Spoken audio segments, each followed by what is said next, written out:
अस्सलामुअलैकुम व्यूअर्स। आज मैं एक बहुत ही दिलचस्प कहानी आप लोगों के गोश गुजार करना चाहती हूँ। तो चलिए शुरू करते हैं। ये एथन का पार्थेनॉन है। पार्थेनॉन एक टेंपल है। यहाँ पर 2500 साल पहले जहानत और ताकत की देवी अरथना का मुजस्मा था। इस मुजस्मे के सामने पूरा एक शहर आबाद था और दूसरी ऊंचाई पर जहाँ से पार्थेनॉन और देवी अरत्ना साफ नज़र आते थे, एक संतराश रहता था।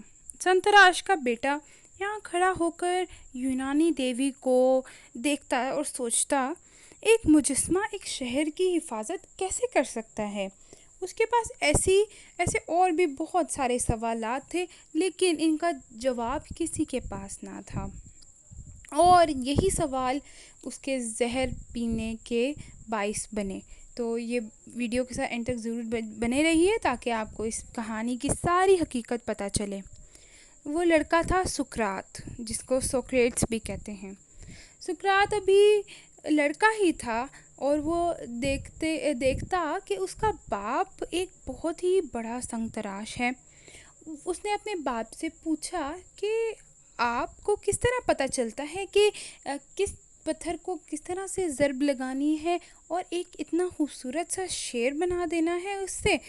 उसका बाप अपने काम में बहुत महारत रखता था और उसको अपने जो औजार थे उनसे खेलना बहुत पसंद था। वो उनके अंदर बिल्कुल एक्सपर्ट था।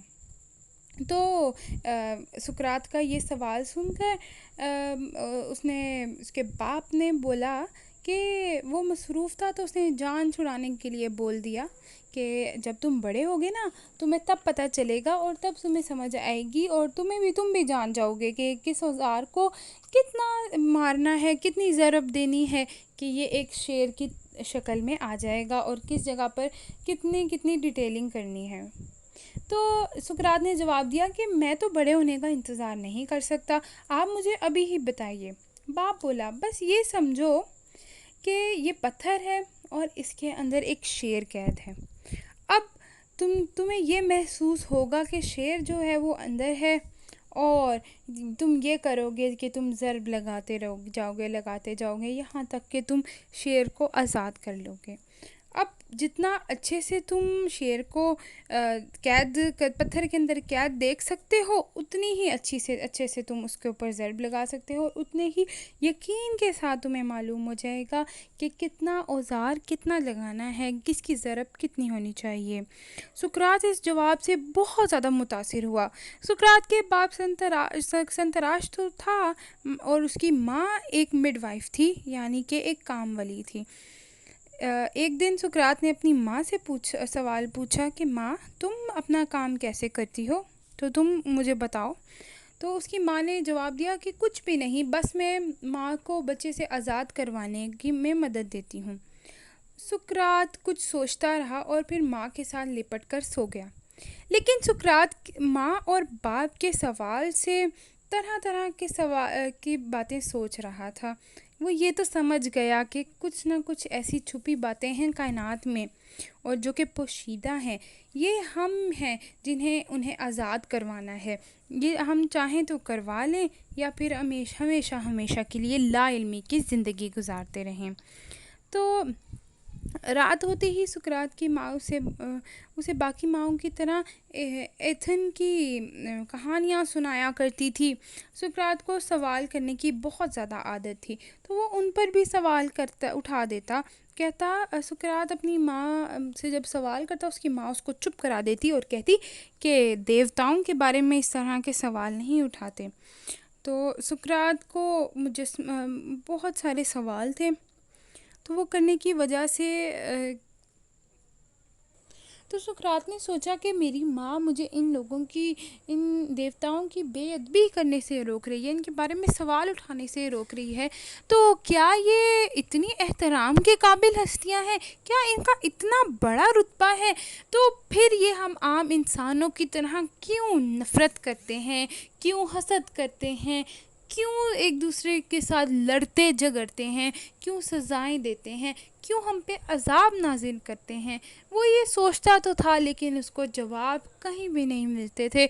ना वो किसी से पूछ सकता था, क्योंकि अगर वो अपनी माँ से पूछता वो उसको चुप करा देती, बाप से पूछता वो चुप करा देता, और अगर किसी गैर से पूछता तो उस ज़माने में तो ये ऐसे पूछना ऐसे था कि जैसे मुसीबत को दावत देना था। तो सवालों के जवाब तो देना दूर की बात है, बल्कि बच्चे को तो छोड़ देते थे ये समझ के ये कि कम अकल है। लेकिन बड़ों को बहुत सज़ा मिलती थी। और सुकरात जो था वो दीगर यूनानियों की तरह, उनके बरअक्स उनकी तरह बिल्कुल भी खूबसूरत नहीं था। तो उसकी सूरत भी आम सी थी। तो बचपन में ना बहुत सारे बच्चे उसको दूसरे नामों से पुकारते थे। उसको उसकी बुरी शक्ल की वजह से उसके मजाक उड़ाया करते थे बच्चे। तो वो ये सोचता था कि कुछ लोग खुश शक्ल होते हैं और कुछ लोग बद शक्ल क्यों होते हैं। तो ये सवाल उसके ज़हन में पलते रहे। एक दिन वो एक कुम्हार के पास गया। उसके पास जाकर बैठ गया और उसे काम करता हुआ देखता रहा। सुकरात ने कुम्हार से पूछा कि तुम्हारे बर्तन ज़्यादा खूबसूरत क्यों होते हैं?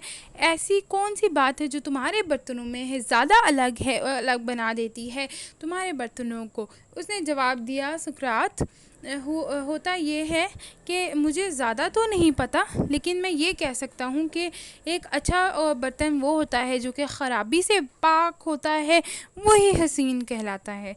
सुकरात को कुछ कुछ समझ आने लग गया कि किस तरह खूबसूरत मूर्तियाँ पत्थरों से निकल के बाहर आ जाती हैं, और कैसे एक मिट्टी के तोदे से एक बर्तन को शक्ल दी जाती है जो कितना खूबसूरत लगता है। तो इन सवालों का जवाब भी उसे मालूम ना हुआ, लेकिन उसको कुछ ना कुछ तो समझ आने लग गया।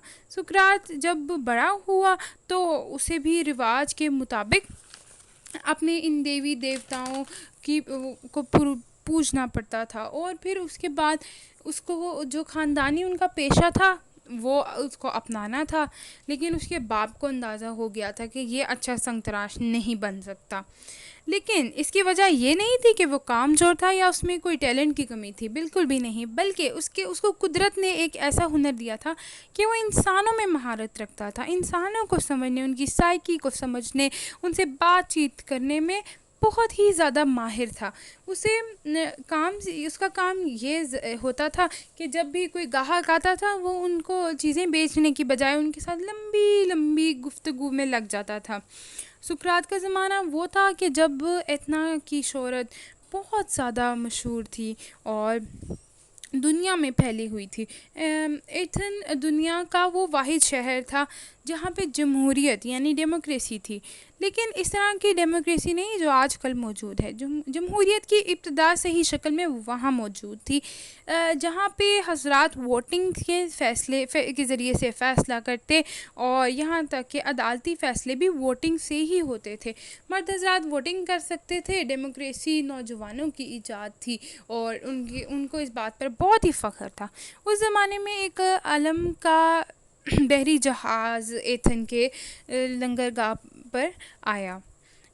होते हुए जो एथन था उसके बाज़ारों में से गया तो अकल को दंग करने वाले उन्होंने मुजस्मे देखे, एक दूसरे का हुनर देखा, और फिर इस तरह होने लगा कि वो एक दूसरे को अपना फ़न दिखाते, और मोहल्ले वाले जो हैं वो अपनी एक दूसरे को मूर्तियाँ दिखाते और नए नए फ़न सीखते। और इसके बाद बहुत वाह बटोरते, और किसी चीज़ के बारे में यकीन से कहते तो वो उसको पूछता कि तुम्हें कैसे पता कि जो तुम हैं। लेकिन सुकरात का तो फ़न यही था कि वो इंसानों में महारत रखता था। तो लोग उसके पास आते तो वो उनसे सवाल करता, फिर वो उसका जवाब देते। तो जो सुकरात था वो सवाल में से सवाल निकाल लेता, और फिर जब वो बंदा उसका भी जवाब देता तो वो उससे सवाल करता कि तुम इतना यकीन से कैसे कह सकते हो, ये बात तुमने कैसे की। तो वो फिर उसको कोई दलील देता और फिर इस तरह जवाबों का सवालों और जवाबों का सिलसिला शुरू हो जाता। तो उसके बाद जब उसको अच्छी तरह जवाब मिल जाता, तो वो ये सोचता कि इसके मुखालिफ भी क्या कोई और ऐसा जवाब है जो कि इसके जवाब से ज़्यादा बेहतर हो।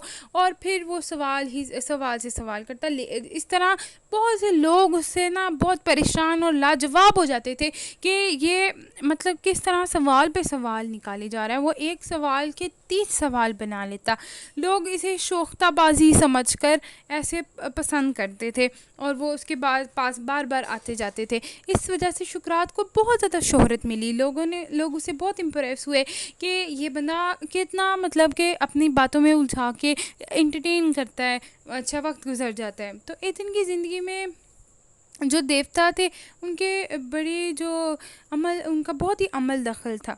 तो एथन के बारे में बहुत सारी सुनाई, इतना के बारे में बहुत सारी सुनाई देवी और देवियों की बातें जो हैं वो वहाँ पे गूंजा करती थी, सुनी सुनाई बातें थी। जब सुकरात देवता के मुतालिक सवाल करता तो लोग उसके जवाब में कोई सुनी सुनाई कहानी सुना देते।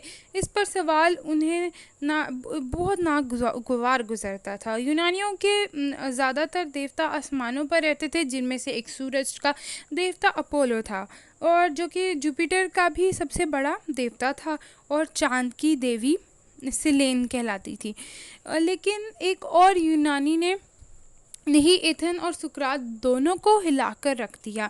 हुआ ये कि एक दिन सुकरात अपने बाप के साथ एक मंदिर की तामीर में मदद करने के लिए जा रहा था कि शहर के मुअज़्ज़िज़ सियासतदान पेरिलस के साथ एक शख्स आया। ये शख्स बरसों से आसमानों पर बिखरे चांद सितारे का मुशाहिदा कर रहा था। ये एनेक्सागोरस था और कहता था कि आसमान पर ये जो चांद सितारे हैं ये कोई देवी देवता नहीं, बल्कि ये तो पत्थर हैं जो कि बिखरे हुए हैं और इनकी तो अपनी कोई रोशनी भी नहीं है, बल्कि इनको चमकने के लिए भी सूरज की ज़रूरत पड़ती है। चांद पर घटा है, पत्थर पहाड़ हैं, हो सकता है इंसान भी हों। 2500 साल पहले दूरबीनों और साइंसी आलात के बगैर ये सब मालूम कर गया वो इंसान। तो एनेक्सागोरस का कायनात के मुतालिक इन ख़यालात की वजह से एथन के लोग उसके ख़िलाफ़ हो गए। सुकरात को अक्लमंद समझते हुए मंदिर के लोगों ने उससे पूछा कि क्या तुम समझते हो जो ये बात कर रहा है कि ये बिल्कुल सच है, और जो ये देवताओं के बारे में बात कर रहा है तुम भी इसको सही समझते हो। एनेक्सागोरस की मुखालफत में सुकरात ने कुछ ना बोला।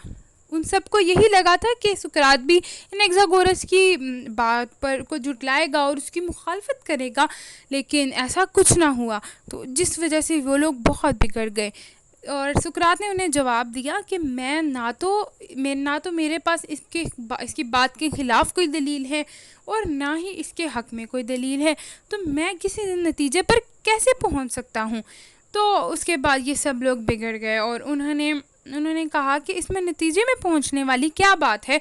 हमारे सारे बुज़ुर्ग जो थे वो झूठे थे, हमारे देवता झूठे हैं, तो तुम भी देवताओं के ख़िलाफ़ लगते हो। उन्होंने इसके ख़िलाफ़ भी मुहिम शुरू की, जिसके बाद एथन में सुकरात के मुखालफिन पैदा हो गए बहुत सारे। ऐसे इसी दौरान में एनेक्सागोरस को एथन की अदालत में बुलाया गया अपने इन हक़ाइक़ की वजह से, जहाँ पर उस पर इल्हाद यानी कुफ्र का मुकदमा चला, जिसकी पादाश में बहुत से लोगों ने उसको मौत की सज़ा देने या फिर शहर छोड़ने पर एका किया। और फिर अदालत में बहुत कुछ लोग ऐसे थे जो कि उसका साथ भी देते थे, उसके ममनून थे, उसके दोस्त थे। तो उन्होंने उसको किसी तरह से बचा लिया और शहर से निकल जाने का हुक्म दिया। यूँ वो एथन से अपनी जान छुड़ाकर अपने मुल्क चला गया। एनेक्सागोरस तो आया और चला गया, लेकिन सुकरात जो है वो हमेशा के लिए बदल गया। सुकरात सोचने लगा कि सच तक पहुंचने के लिए सिर्फ और सिर्फ हैरत और सवालात ही काफ़ी नहीं है, बल्कि तजुर्बा और दानिशमंद लोगों से मुलाकात भी बहुत ज़रूरी है। चुनांचे उसने ये काम शुरू कर दिया। उसके जहन में ये बात भी रह गई कि एथन वालों ने एक अक्लमंद इंसान की कदर नहीं की। उसे एनाक्सागोरस का जुमला याद आता आता कि वो शोहरत या ऐशो आराम के लिए नहीं, कायनात पर गौर व फिक्र करने के लिए पैदा हुए हैं। एक बदला हुआ सुकरात अब अपने शहर एथन के साथ साथ पूरे यूनान में मशहूर हो गया। उसका शुमार अब फ़लसफ़ियों में होने लगा। अमीर लोग उसे अपने घर बुलाते और बहुत ही खुश होते और फ़ख्र से बताते कि आज सुकरात हमारे घर खाने पर आने वाला है। सुकरात से मिलते और अपनी ख्वाहिश करते। लेकिन सुकरात ने खुद पर एक सेंसर लगा लिया था कि वो अपने ख़यालात का खुल्लम खुल्ला इज़हार नहीं करता था, क्योंकि उसने एनाक्सागोरस का अंजाम देख लिया था। तो वो अपनी बात तो कर जाता, लेकिन बातों बातों में कर जाता कि किसी को समझ भी ना आती, लेकिन उसकी बात भी हो जाती। तो उसके जो शागिर्द थे जैसे अफलातून वगैरह, वो उसे ज़हीन तरीन इंसान समझते थे। यूनान के एक और शहर डेल्फी में यूनानियों के मुताबिक आसमान के सबसे बड़े देवता अपोलो का टेम्पल था। यहाँ अपोलो का मुजस्मे के नीचे एक पुजारन बैठा करती थी। यूनानी देवता अपोलो से सवाल करती और अपोलो के उस बैठी पुजारन के सवालों में के जवाब देता। लोग यही समझते थे कि ये इसका कनेक्शन सीधा अपोलो के साथ है और हम इसे जो भी सवाल करेंगे उसका जवाब ये नहीं देगी, बल्कि अपोलो उनका खुदा देगा। तो ये इसी तरह से वो पुजारन बैठा करती थी। तो जो एक दफ़ा जो सुकरात है उसका एक स्टूडेंट था शेरपन, वो आया और अपोलो के इस टेंपल के पास के नीचे गया और उसने उस औरत से पूछा, उस पुजारन से पूछा, क्या सुकरात के से भी ज़्यादा कोई अक्लमंद इस दौर में है? जवाब मिला कि नहीं, सुकरात से ज़्यादा कोई अक्लमंद नहीं है। शेरपन बहुत खुश हुआ, एथन की तरफ भागा भागा आया और उसने सबको बताया कि देवता भी ये कहते हैं कि सुकरात से ज़्यादा सियाना और कोई भी नहीं है। इसके जवाब में एथन के लोग दो हिस्से में बट गए। कुछ लोग ये कहते थे कि वाकई ये तो सच बात है, क्योंकि हमारे देवता कभी झूठ नहीं बोल सकते, और दूसरी तरफ वो ये कहते थे कि सुकरात के शागिर्द ने लगता है पुजारन को रिश्वत दी और उस पर उसने ये जवाब दिया। लेकिन सबसे ज़्यादा हैरान होने वाला इंसान खुद सुकरात था। उसने सोचा, मैं तो एक जाहिल हूँ, मेरा क्या ताल्लुक़ दानिशमंदी और अक्लमंदी से। तो वो बहुत ज़्यादा हैरान हुआ और उसने सोचा कि मैं मुझसे ज़्यादा अक्लमंद यहाँ कोई भी नहीं है, कि मैं तो खुद अपनी कम अक्ली को पछताता हूँ। अपोलो देवता की गवाही के बाद सुकरात के पास नौजवानों का तो रश ही लग गया। बहुत बढ़ चढ़ कर हर सब लोग इसके पास आते और इसके साथ आके बातें करते। नौजवान इसकी महफिल में आते, जिसने इसकी अब एक नौजवान था जो कि इन नौजवान के साथ इसके महफिल में आता था, वो ही इसकी ज़िंदगी और मौत का अहम किरदार बना। तो आपकी वीडियो के साथ बने रहिए, और अगर मेरे चैनल को सब्सक्राइब नहीं किया तो जल्दी से जाके कर दीजिए। वीडियो पसंद आई हो तो इसको लाइक ज़रूर कर दीजिएगा। कमेंट करके बताइएगा कि आपको और किस तरह की कहानियाँ सुननी हैं। तो चलें कंटिन्यू करते हैं। यूनान में एक शख्सियत का बहुत शुमार था, जो कि एक नौजवान था, जो कि एक बहुत खूबसूरत जवान था और एक अमीर घराने से था। वो नामवर बहादुर कमांडर का बेटा था और उसने बहुत ही बहादुरी से बहुत सी जंगें लड़ी थी। तो वो भी उसके भी किस्से बहुत मशहूर थे। ये नौजवान भी सुकरात की शागिर्दी में आया, उसकी शोहरत से बहुत मुतासिर हुआ और साथ में थोड़ा बहुत जेलस भी था।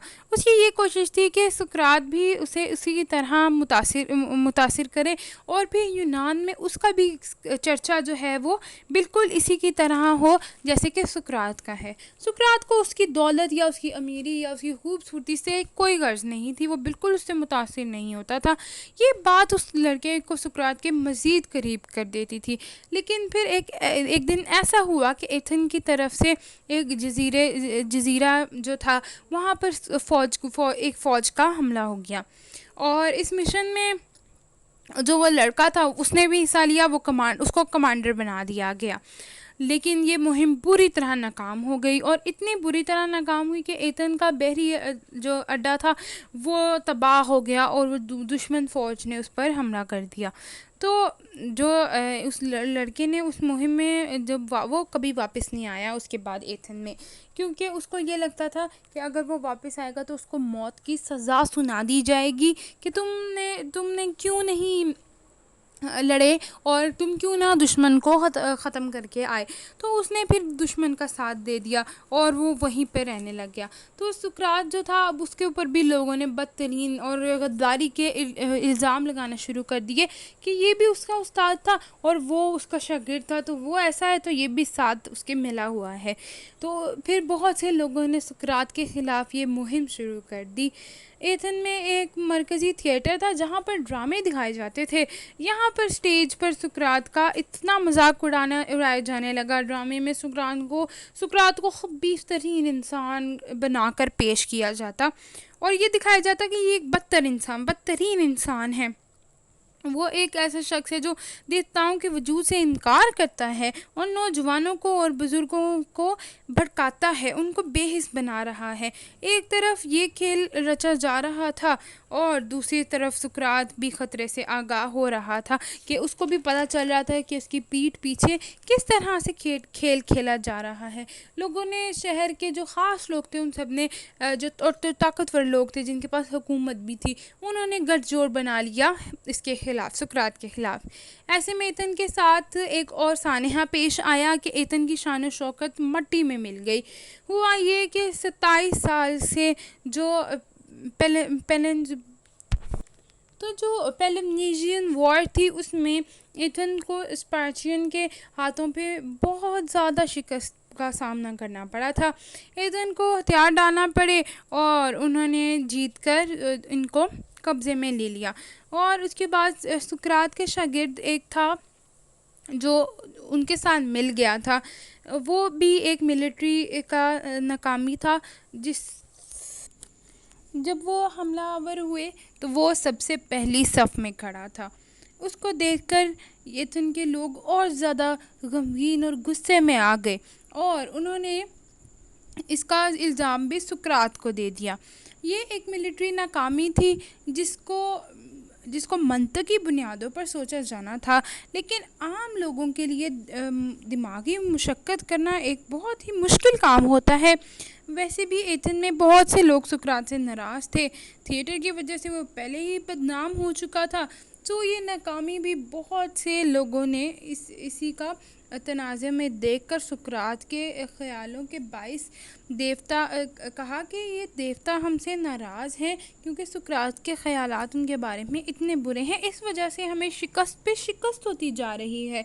और तो ताकतवर लोगों ने सुकरात के ख़यालात से भी उनको चिढ़ थी, क्योंकि सुकरात एथन की डेमोक्रेसी के बारे में भी सवालात उठाता था। वो पूछता था कि अगर समंदर के सफ़र करना है तो जहाज़ के कैप्टन का ये फ़ैसला होना चाहिए आम वोटिंग से कि इसका कैप्टन कौन हो। सुकरात का जवाब ये था कि वो कहता था कि इसके लिए सिर्फ समुद्री सफ़र के माहिरीन ही फ़ैसला करेंगे कि जहाज़ का कप्तान कौन होगा।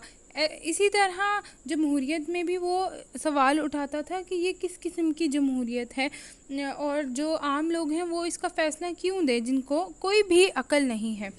399 BC में एक दिन क्रीटो सुकरात के पास आया और उसने उसको बताया कि वो तैयार रहे कि शहर के ताकतवर लोगों ने उस पर मुकदमा चलाने का फ़ैसला कर दिया है। यही सुनना था कि सुकरात के जहन में एनेक्सागोरस का पूरा वाक़या घूम गया। उसने ख़ुद को आने वाले वक्त के लिए तैयार करना शुरू कर दिया। मुकदमे के दिन सुकरात अपने दोस्तों के हमरा अदालत पहुंचा। 500 अफराद की अवामी ज्यूरी बिठाई गई थी, उसके सामने मौजूद थी। सुकरात की ज़िंदगी और मौत का ट्रायल सिर्फ एक दिन में होना था। उसके बाद ना कोई अपील सुनी जानी थी, ना कोई दूसरा मौका दिया जाना था। उसी दिन ट्रायल, उसी दिन फ़ैसला। 3 घंटे में उसके ख़िलाफ़ मुकदमा पेश किया जाना था और 3 ही घंटे के बाद उसको अपनी सफाई पेश करने की इजाज़त में के अंदर ही उसको इजाज़त थी कि वो इतने टाइम में अपनी कोई सफाई है उसके पास तो पेश करे या कोई गवाह है तो वो भी पेश करे। उसके बाद पानी वाली क्लॉक चला दी गई और उस पर टाइमर लग गया। सुकरात पर मुकदमा करने वाले लोगों ने इल्ज़ाम लगाया था कि एथन उसको अपने दिमाग के लिए देवताओं की और जो नौजवान हैं वही तरक्की, एथन की तरक्की के लिए हमारी उनकी खुशनुदी, हमारे खुदाओं की, देवताओं की खुशनुदी और नौजवानों की ज़रूरत है, और उन्हीं को सुकरात ने बिगाड़ के रखा है, उन्हीं के अकायद ख़त्म कर दिए नौजवानों के, और जो हमारे खुदा देवता हैं उनको नाराज़ कर दिया। तो एथन की जो स्पार्शियंस के हाथों शिकस्त थी और मौजूदा ज़िल्लत का ज़िम्मेदार सुकरात को ठहराया गया। 180 मिनट्स का टाइम था। तब तक अपने खिलाफ दलाइल सुनने के बाद सुकरात की बारी थी, लेकिन सुकरात ने अजीब काम किया। उसने अपनी सफाई पेश करने की बजाय वही काम किया जिस पर उसका इल्ज़ाम लगाया जा रहा था। उसने ज्यूरी को और अवाम को मुखातिब किया और वही किया जो वो कहता रहा था। उसने ज्यूरी पर तंज किया और मुआशरे की मुनाफ़कत का पर्दा चाक किया। उसने कहा कि क्या ज्यूरी में कोई ऐसा शख्स है जो ये कह सकता है कि ये इल्ज़ाम इन्होंने किसी बुनियाद पे लगाया है, ये इल्ज़ाम बेबुनियाद है, ये सब लोग झूठ बोल रहे हैं, इनके पास ना कोई सबूत है ना कोई दलाइल है मेरे ख़िलाफ़। ये क्या समझते हैं कि मैं सिर्फ ज़िंदा रहने के लिए अपने सच को छोड़ दूंगा? तो ये सब इनकी बहुत बड़ी भूल है। मैं मौत से ज़्यादा इस बात की फ़िक्र करूँगा कि मैं जो बोल रहा हूँ वो सच हो, बिल्कुल दुरुस्त हो। यही मेरी सबसे बड़ी फ़िक्र है। वो काफ़ी देर तक एथन के समाज, उसकी सियासी निज़ाम और हर चीज़ पर तनकीद करता रहा, लेकिन उसने अपने दिफा में कुछ नहीं बोला। सुकरात की स्पीच के बाद एथन वालों ने वोटिंग की। 500 में से 280 लोगों ने उसे मुजरिम और 220 लोगों ने उसे मासूम करार दिया, लेकिन कायदे के मुताबिक उसको अब सज़ाए मौत दी जानी थी। एथन के कानून के मुताबिक सुकरात को उसकी मौत का तरीके का इंतखाब करने का हक़ था। जब उससे पूछा गया कि वो किस तरह से मरना पसंद करेगा, तो सुकरात ने कहा कि मैं हुकूमत के खर्च पर डिनर करना चाहता हूँ। और उसके बाद उसके दोस्तों ने उसे कानूनी सहारा लेने का भी मशवरा दिया कि कानून के मुताबिक सुकरात अपनी सज़ाए मौत को जिलावतनी में बदल सकता था, लेकिन उसने इनकार कर दिया कि जब वो मायूस भी हो चुका था, और उसने कहा कि अगर मैं अपने शहर एथन में सच से भाग गया तो किसी दूसरे शहर में कैसे सच बोलूँगा, और खामोशी में मैं रह नहीं सकता, मुझे मेरे सच के लिए कुर्बान हो जाने दो। सुकरात को जेल की कोठरी में बंद कर दिया गया। अब सज़ा पर अमल में कुछ ही दिन बाकी थे। उसके दोस्त और शागिर्द उसी क्रिट, जो कि एक अमीर आदमी था, उससे मिलने आया, और उसने जेलर और गार्ड्स को रिश्वत देकर सुकरात को जेल से भगाने का मंसूबा बनाया, और इसका मशवरा अपने बाकी दोस्तों से भी किया। क्रेटो ने सुकरात से जब मुलाकात की तो उसमें इसने अपने मंसूबे के बारे में उसको बताया, लेकिन सुकरात ने इनकार कर दिया कि मेरे लिए ज़िंदा रहना इतना अहम नहीं है जितना सही अंदाज से ज़िंदा रहना अहम है, कि मौत के डर से मैं शहर के कानून को तोड़ दूं। मुझे अदालत ने शहर के कानून के मुताबिक सज़ा दी है और मैं ये सज़ा भुगतूंगा। आखिरी सुबह हुई। क्रेटो सुकरात से मिलने आया। वहाँ सुकरात के और भी दोस्त थे, लेकिन इस बार सुकरात जो था वो ज़ंजीरों में कैद था। उस पर ज़ंजीरें लग चुकी थीं। उसने जब उसके दोस्त ने उसको ज़ंजीरों में देखा तो उसे बहुत ज़्यादा अफसोस हुआ और बहुत ही तकलीफ़ पहुंची अपने दोस्त को इस हालत में देखकर। फिर उसको आगे लाया गया। जेलर से सुकरात ने कहा कि मुझे एक जहर का प्याला लाके दीजिए। जैसे ही वो जेलर जहर का प्याला लेकर आया, सुकरात ने प्याला पकड़ा और उसने अपने दोस्तों और रिश्तेदारों से कहा कि मैंने सुना है कि इन आदमी को खामोशी से मरना चाहिए। जब मैं जहर पी लूँ तो आपने अपने ऊपर काबू रखना और सब्र से काम लेना और वावेला मत मचाना। सुकरात ने जुर्रत से प्याला हाथ में लिया। अफलातून कहता है कि सुकरात के हाथों में ज़रा सी भी लर्जिश नहीं थी और फिर उसने बड़ी हिम्मत से और जुर्रत बहादुरी से वो प्याला अपने होंठों के साथ लगाया और उसको पी लिया और जहर को पी लिया। और उसको जब हलक से उतारा तो कुछ देर तो वो लेटा रहा। जहर असर करने लगा तो तभी कंबल ओढ़ लिया और लेट गया। कुछ लम्हों में वो बेहिस होता चला गया। जब जहर की तासीर सीने तक आ लगी तो उसने सर पर चादर ओढ़ ली।